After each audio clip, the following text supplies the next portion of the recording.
Hey there everyone, it's MisterStubstep and I'm back with part 2 of this Paldea Evolved Booster Box opening. So another 18 packs in today's video. I do have one pickup to show off, so once again, if you want to go to chapters down below and skip right to the opening, or wherever you want to go, maybe you just want to see the summary at the end where I show off all my pulls, that's fine too. But I do have one pickup that I got from eBay. It is the final Kirlia blister that I needed. So I have all the Kirlia blisters that feature Kirlia as a promo card, but then I forgot this is a Floette promo and it has Kirlia as a cameo in it, and this is a blister pack, and I waited to find a Steam Siege one that had the Gardevoir artwork, and this one's not in bad condition. It even, well, a little crease up there, and it still has the little press out thing here, which is kind of funny, and a Mew coin that's slowly fallen out. But I think I only got it for like $12 or something like that, so definitely not bad at all. I mean, granted, it's a Steam Siege booster pack or blister pack, but still cool to add to the collection. So probably going to be taking more breaks this time just to sip something in between so my voice doesn't go off the rails too much. But please let me know how you guys have been doing. Still, at the time of filming this, I'm still kind of overcoming this sickness. But yeah, I have a lot of talking points to go over and a lot of booster packs to go through. I will be saving myself the first 4 codes. So if you're only here for codes, I would skip past the first 4 packs. And then, yes, you can go from there. So I've seen a lot of these artworks already, but if there's any new artworks that I haven't seen, I will be sure to sit and admire. Oh, like this Gotharita. Wow. Kusube, one of my top 3 favorite artists. Fletchinder, and another Garganacl. That was how my last opening started as well, and ended. If we're in another Garganacl sandwich in this one, I'm going to be blown away. So, done some traveling recently. I haven't bought anything at Walmart and Target in a while, but I'll be sure to flash some photos of Walmart or Target stock, because, you know, it's always interesting to kind of compare. You know, with all the prices being slightly higher and people aren't as into the Scarlet Violet and Paldea Evolved sealed product nowadays, that a lot of them are just sitting on shelves. So I'm preparing for those flash sales to start happening. Another Orthworm, okay. Starting off very similarly as the last opening. But it is nice to just look on shelves and see a lot. When you start seeing those Elite Trainer boxes going for $30, $35, I remember you'd see Burning Shadows Elite Trainer boxes at Target for like $30, $35. And you'd see the Crimson Invasion ones for really cheap. And now they go for definitely more than that. So, not saying like you should, I mean, the pull rates are still going to be tough. Yes, another Iono, thank you. Oranguru, Charcadet, oh my gosh. Little sassy Charcadet sitting on a log. Man, this Charcadet knows it's going to be something big one day. Tyranitar, this is my #1 chase card from the set, but in the art rare form. This should be the last code that I keep for myself. Yeah, please let me know how you guys have been doing. I've been monitoring those PSA 10 Lily full art prices from Ultra Prism, because that's like the only good full art that I have graded. And it's always making me question whether or not I should sell it, because I could get a lot of, finish a lot of my collection goals if I sold that. Got the Slay King and another, oh, gotta love that back-to-back Slay King. Because the thing is, I don't think I'll ever try to complete Ultra Prism because of how expensive it would be to complete the Master Set. Despite me having the #1 card from the set, you know, there's a Cynthia, and there's just like a lot of really expensive cards in that set. So I don't know how wise it would be to complete that set. So I'm almost tempted. I'm not trying to complete it. I could just get rid of it, or I can just hold on to it because it is the most expensive card in my collection. So it's kind of tough. I don't know what you guys would do. Hey, back-to-back Jet Energies, another really solid card. Oh, Tarantula. I haven't gotten this one yet. I feel like Tarantula has gotten so many artworks in the first 2 sets. It's ridiculous. Another Luxray, and now we're going to start giving those codes away. All right, because I finished all of Black Mirror, all of Demon Slayer. One Piece only comes out once a week. I was like, I need to start something new. So I way back, I watched the original season of 7 Deadly Sins, another anime. And I remember seeing like there's like a bunch of seasons now. So I was like, I guess I'll finish up on those, because I remembered I enjoyed that first season. So I've been watching that. It's kind of an average anime overall, but you know, it's kind of something to watch in the meantime while I search for another really good show. I know my friends also got me onto, oh my gosh, Love, Death, and Robots, or Robots, Death, and Love, or something like that. They're a lot shorter films, and they're all like super random and different animation styles, and I almost feel like it's just a way for artists and, you know, writers to kind of experiment and explore and, you know, have some fun. And every episode's different. You don't need to watch them in any particular order, so it's kind of similar to Black Mirror in that way. And I've seen, I think, like half a dozen, and they've all been pretty interesting. So I might try to finish up those whenever I have, you know, little pockets of time. Got Spy Ops and the Mimikyu. I've talked about the Mimikyu in the past, but this is like the, you know, new version. You have the protection from EX and V, which is kind of cool. So if those are their only attackers, you can stall in that way, which is kind of cool. So, 7 Deadly Sins, Love, Death, and Robots. Pretty sure it's Love, Death, and Robots.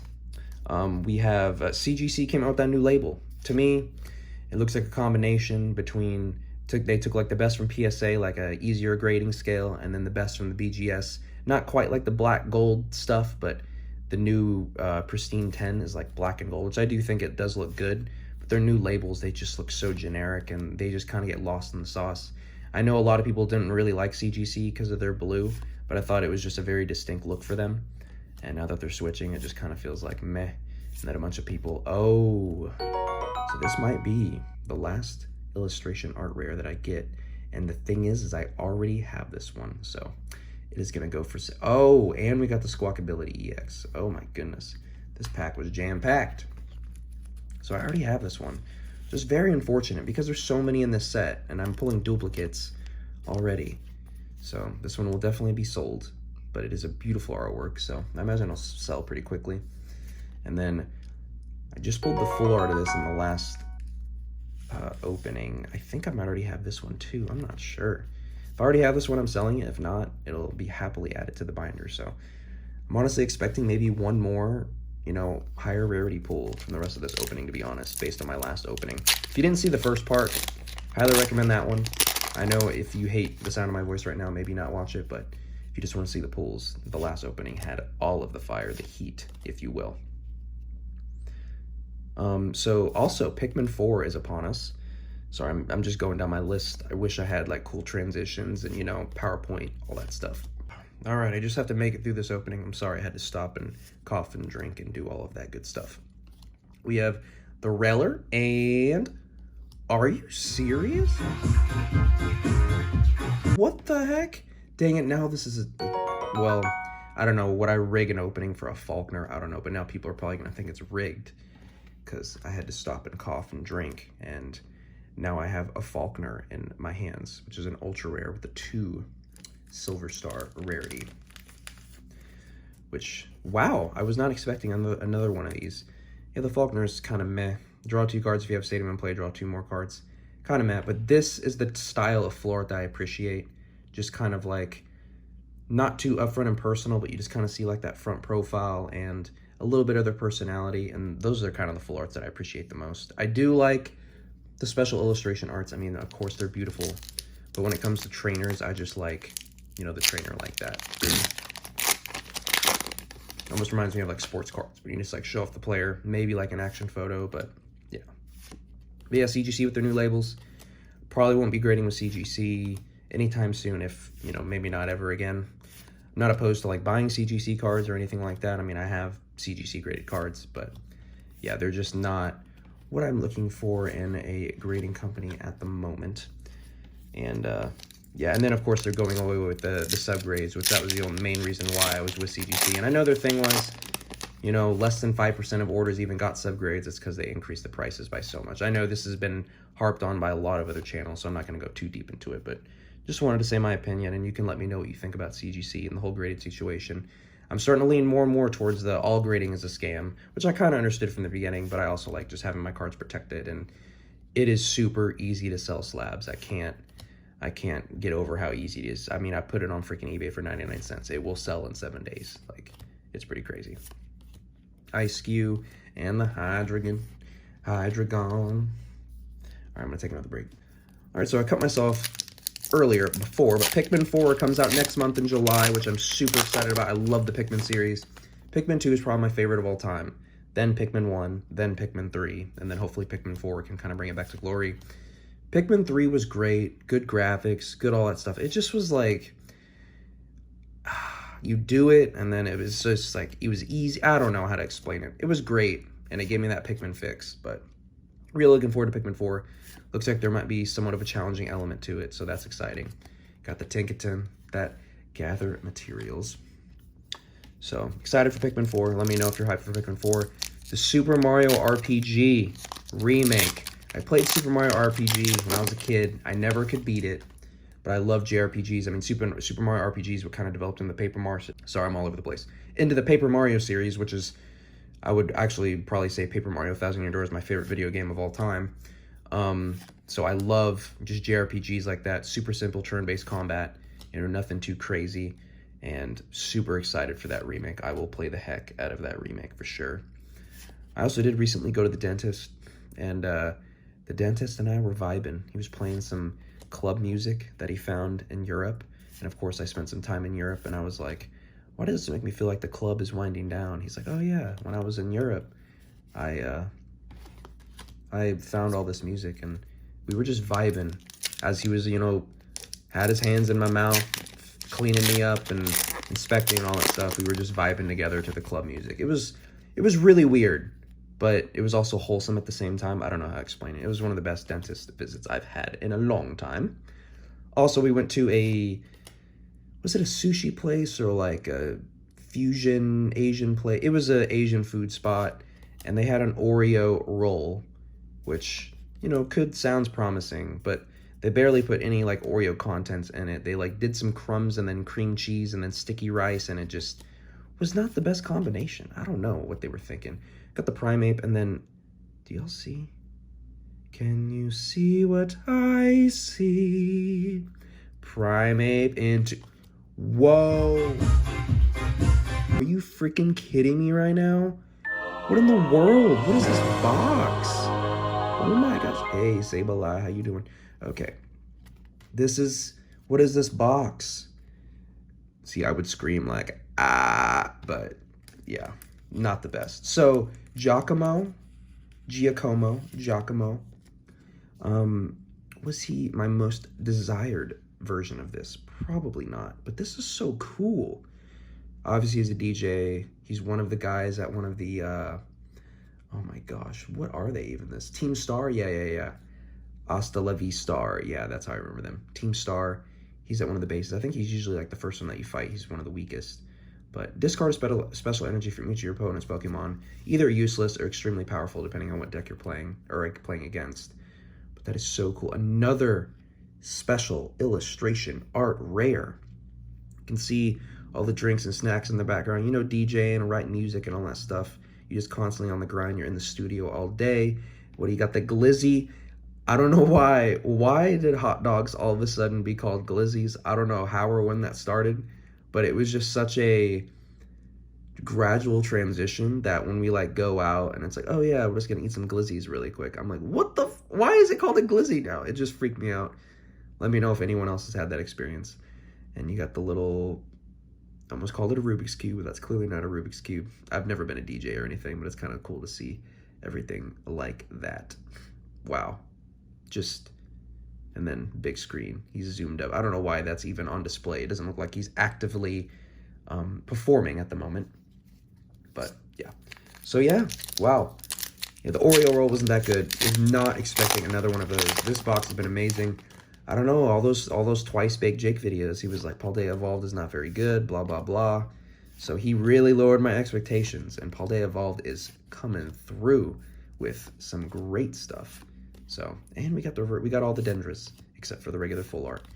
Weavile, nice. Got 3 more packs.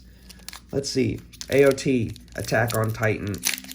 We got the final box set. I did do my video. I was waiting to do that video for the longest time.